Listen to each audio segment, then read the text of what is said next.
Joining us on The Gist today is Sister Lorraine Trouve from the Daughters of St. Paul, and she also works on the editorial staff of Pauline Books and Media Publishing House. Sister, thank you so much for being with us today. Oh, well, thank you very much for having me here. One of the things that I want to talk to you right off the bat, you're in a unique position where you are into media, but you're a nun.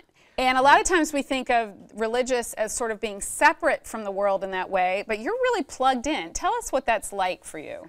Oh, all right. Well, the mission that we were founded for in the church by Blessed James Abarione was and is to use the media to spread the gospel. So it means keeping up as best as we can with the different technology as it develops. So we try and use the most modern means that we can. So we do have Facebook pages, and some sisters are on Twitter, and we use the internet as well as we try to do it as well as we can. But it is hard, and it's hard for us too, because the challenge is to use it in a way that's constructive, but not to get swept into it, that it becomes something that can take over our life in a way. So I myself personally have to be careful to watch my time on it, because it can be very easy just to get sucked into looking at going from one web page to another if it's a topic that I'm interested in. So it's a challenge for all of us. How do you set limits for yourself? I'd like some ideas personally. Oh, well, I don't know if I really mastered that.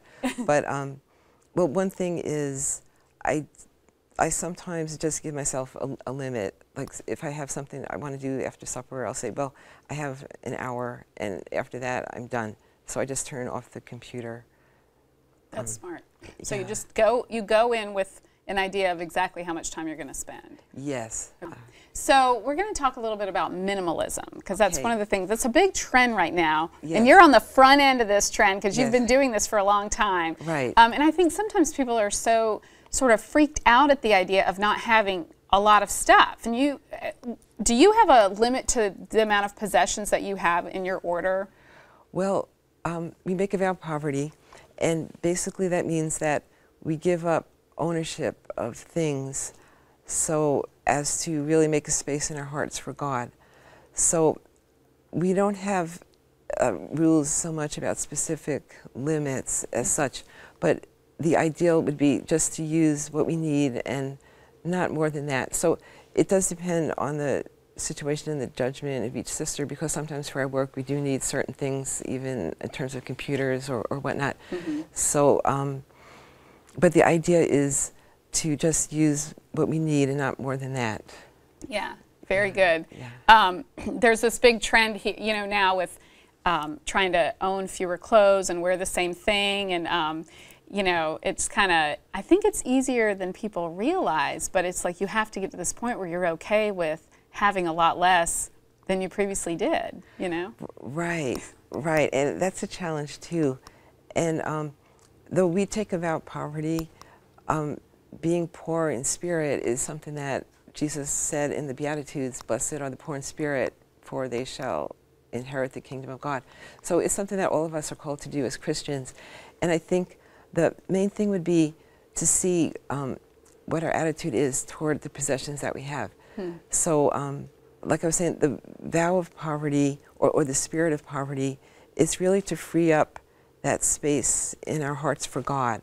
So I think if we keep that in mind, that we want to really give ourselves to God, and the things that we have, we use them for the sake of God in some way or another.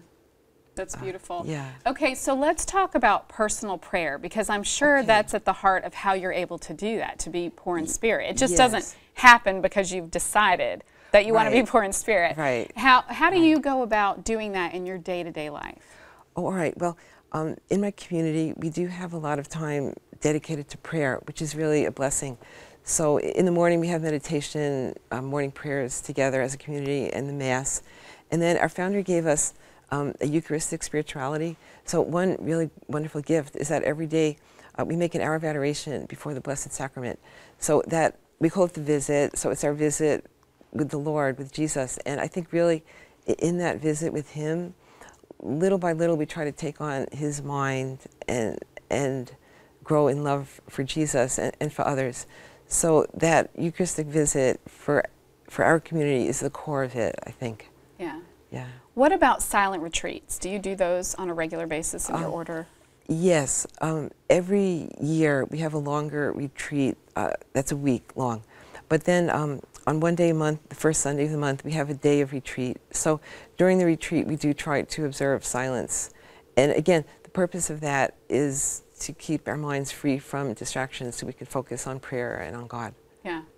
Which is something that, again, I think, is another trend. And I think it's like sort of the laity is catching up with the idea of what the religious have known for a long time, which is you really do have to take time and quiet yourself to, and some people don't necessarily put God in the mix, but the reality is everyone's sort of, a lot of people are catching on to this idea that like you have to silence yourself to really, connect with the Lord and to connect with peace. Right. Yes, the silence really does help a lot because it gives a person space to let go of some of the worries that we have for our day-to-day life and then just get in tune with God. Yeah. Well, Sister, thank you so much for being with us today. We're so grateful for your wisdom and for your example that you set for us. Yeah, thank you very much, too. God bless you. Thank you very much. God bless you, too. All right, we'll be back with more of The Gist.